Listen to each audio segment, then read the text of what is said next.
Right now, we're joined by Daniel McAdams once again. I'm always glad to talk to Daniel. He is the executive director of the Ron Paul Institute for Peace and Prosperity, ronpaulinstitute.org. Daniel served as the Foreign Affairs, Civil Liberties, and Defense Policy Advisor to Congressman Ron Paul from 2001 until Dr. Paul's retirement at the end of 2012. Daniel McAdams, welcome back to the program once again. I'm so pleased to have you. Thank you so much for having me back, Tom. It's great to speak with you. All right, a lot to talk about here. The first thing is, and before we talk, I always just go over to ronpaulinstitute.org and refresh my memory as to what you're writing about. And what catches my eye is this story about what's just happened in Fallujah. So first of all, just tell us what happened there. Well, it really is interesting. You remember, Tom, that this is the great myth of the Iraq War, which is in, the recap, the so-called Second Battle of Fallujah in 2004, where, about 1,000 Americans lost their lives for, recapturing the Anbar province. And then the surge afterward, which they say cemented the victory for the U.S., it's all gone up in smoke. Completely. I mean, things are back to where they were, status quo ante, and worse even. And the neocons are scrambling to explain it because they never, of course, admit that they're wrong. So they say that it's all Obama's fault, that Al-Qaeda has strengthened its position in the Anbar province, for a time had controlled Fallujah. I don't know what the exact situation is today. There has been some counter moves on the part of local militias and the Iraqi government. It's a sort of a three-way civil war that's been created. So you can imagine what the situation is like for the people who were supposedly liberated by our invasion, when you've got three different fighting factions all over the place. But Syria was an absolute disaster. The U.S. flattened it literally when in the second invasion.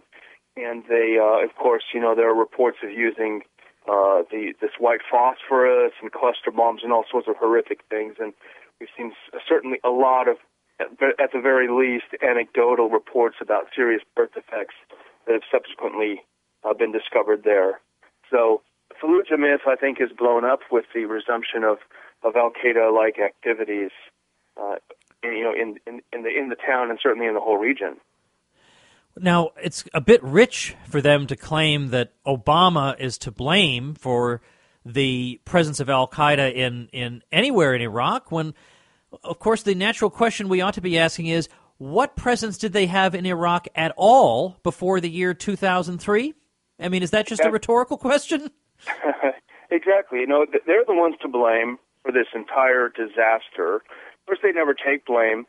As Dr. Paul, he did a column this past week or last week, I should say, where he talks about this Fallujah takeover. And it was a wonderful quote he found from Richard Pearl, where Richard Pearl, the big cheerleader for the war, it's going to be easy, we can do it, or they can do it, not me, right?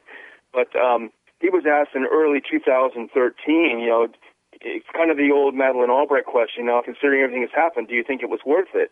And he sort of shrunk and said, well, that's not a fair question. We were doing what we thought to protect American security at the time. And, so they'll never accept blame. But of course, there's a logical fallacy in the whole argument of the neocons now, because if the invasion was supposed to stabilize Iraq and create a democratic Iraq on the road to modernity and all these wonderful things they were talking about, then why is it the only thing that can guarantee that is the continued presence of a massive U.S. military force? The two don't make sense. If you've delivered the society to freedom, why do you have to continue to occupy it? Doesn't make any sense. Yeah, I don't see that there is an answer to that. Now, I am intrigued, though, by your parsing of what John Kerry said, the Secretary of State, using what you call State Department speak. He says, in regard to the whole situation in Iraq, we are not, obviously, contemplating returning. By the way, I love his insertion of the word obviously, as if anything would be obvious with the American regime, that it would be obvious that they wouldn't intervene. What's obvious about that? It would have seemed in 2001 that it would be obvious there'd be no invasion of Iraq at all because it had nothing to do with 9/11. I would have thought that was obvious. But anyway, then he goes on to say, we are not contemplating putting boots on the ground. Now, you immediately recognize that does not mean we are not contemplating intervention. Yes, exactly. So what, I don't know, do you think is it beyond the realm of possibility that they could want to have airstrikes or something? Like, what could be going through his head? Well, his next question that was his next statement in the piece, I think, was a telling one, which is something that's on the lines of course we will do everything that we can to defend Iraq or whatever it is. He said this is their fight, but we're going to help them in their fight. That sounds exactly like Vietnamization in 1972. We're just going to help them. He took the words out of my mouth because, Dr. Paul was generous enough to give me a little Christmas present, which was the book by Stephen Kinzer on the Dulles brothers. I just finished reading it. It's an absolutely fascinating read. But as this was happening, I was transported back to the chapters in the book where he discussed Vietnam. And you could substitute, the word Diem for, Yeah. Of course, the Vietnamese fight, but we're behind Diem every inch of the way. We won't put any boots on the ground, honest. All right, let's shift gears here. Speaking of books here, let's talk about this new book, Duty, by Robert Gates. Now, he's former Secretary of Defense, and this book has got a lot of people up in arms about things that he's saying. Some people are cheering him, some people are booing him, some people are kind of in between. That, okay, it's good that you say this thing now, but it would have been a heck of a lot better if you'd said them a long time ago. Tell us, first of all, what kind of a job do you think Gates did as Defense Secretary, or was he in a position where no matter how good a Defense Secretary he was, really he was in an impossible situation, there was nothing that could have been done? Yeah, it's so hard to judge, and as you mentioned, I wrote a little blog piece where I guess I must have been in a good mood because I was being a little bit more sanguine about the, his whole coming around on some of these things. Of course, we remember, when he was in charge, when he was in the CIA through the 80s, he was the one who was inflating the Soviet threat and that sort of thing, and he's certainly gone along with all of the crimes of the Bush administration. I think there's a reasonably good counter argument that he was playing the role of the grown up in the room, and that came out a little bit, I think, in some of the excerpts. I've not read the book. I've read excerpts from it, where he said to his people at the Pentagon, for God's sake, don't let Samantha Power get a hold of anything because she's so convinced she's an expert, she'll be, writing the military plans herself. So I think there's a disconnect among a lot of people that the military and the Pentagon is gung ho for war, and that really isn't the case. In most, it really is the ideologues, the political appointees in the White House who are more ideologically predisposed, and I think there are a lot of cool heads. And we had a lot of them actually come through when I was back with Dr. Paul in Congress. We had a lot of, recent military, including some Joint Chiefs who came in and talked to us about how reticent they were. So I think that these guys who have to carry out these plans are terrified of the Samantha Powers of the world. And I think, we quoted a couple of quotes that we've seen from the book, and I think there was a great point that he made. Whether he's a good guy or a bad guy here, I think history has to judge overall.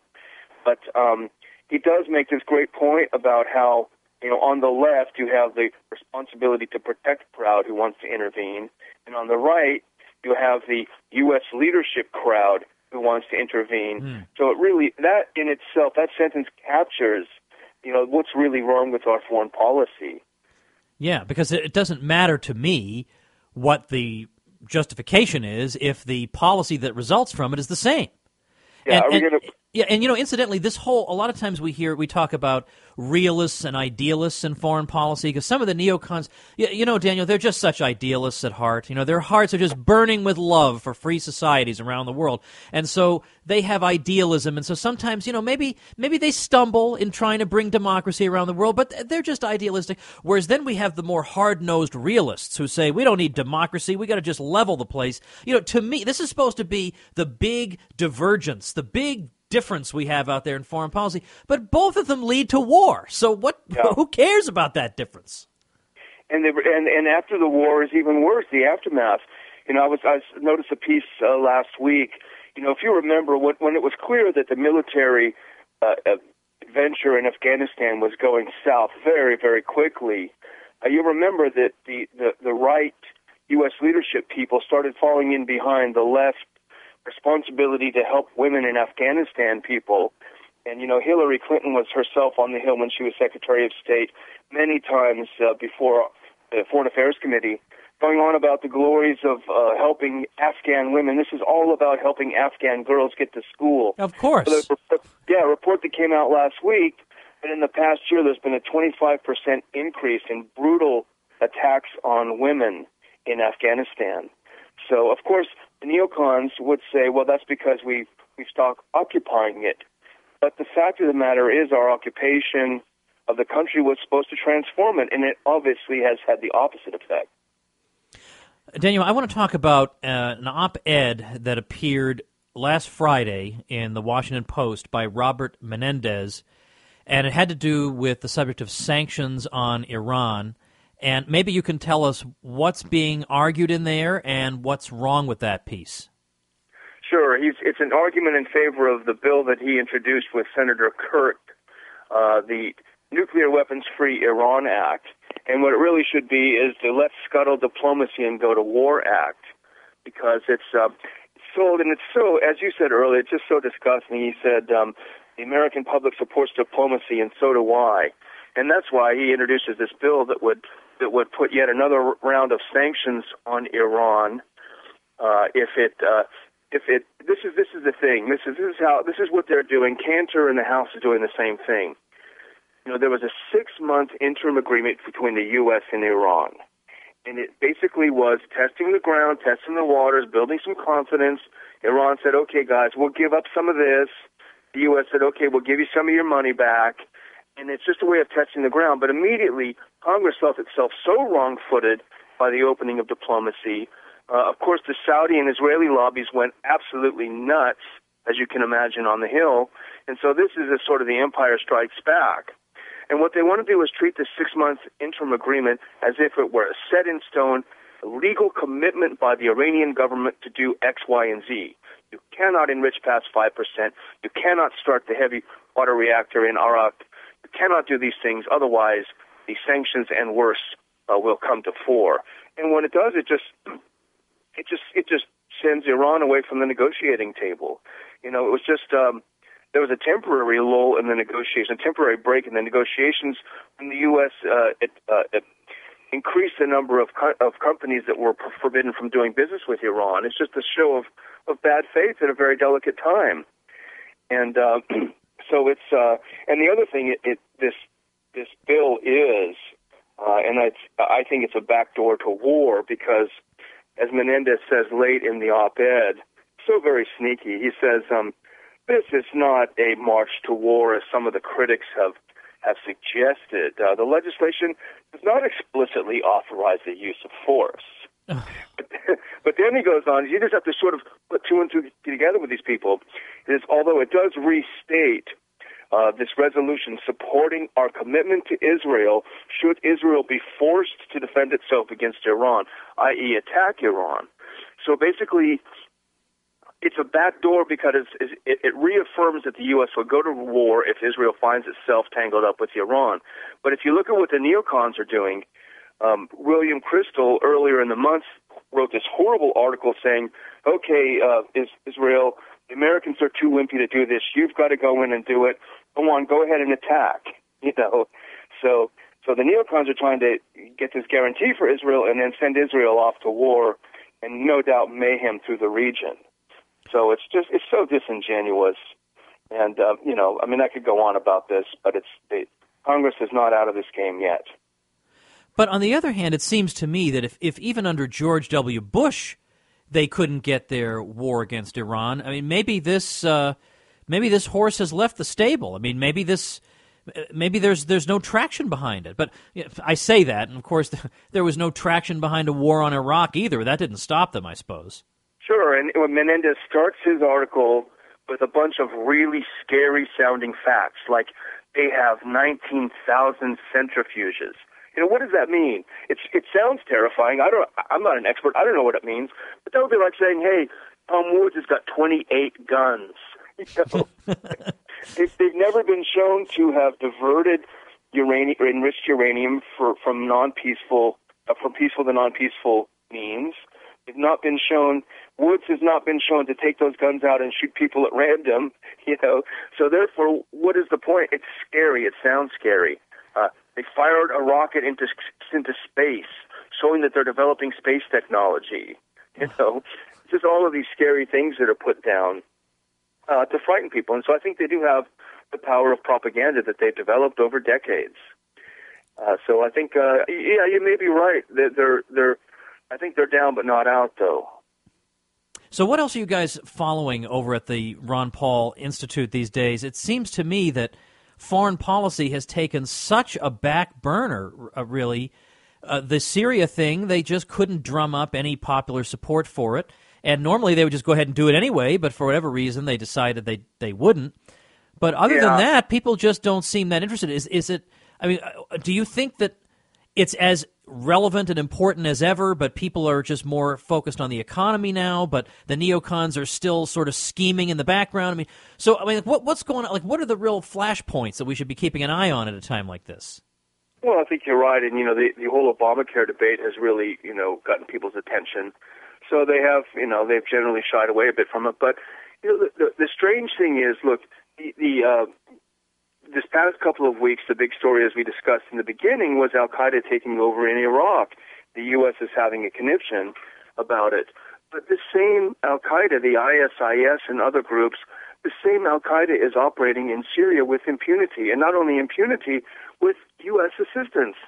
There was a piece in the New York Times at the end of last week, I think it was on Friday, where they talked about how the U.S. is considering sending some additional, quote, non-lethal military aid to Syria's moderate opposition, quote, even if some of it ends up going to the Islamist groups that are allied with the moderates. Well, the Islamist groups that are allied with the moderates happen to be the Islamic Front and the Al-Nusra Front, which have worked together with Al-Qaeda, the ISIS, on a number of projects.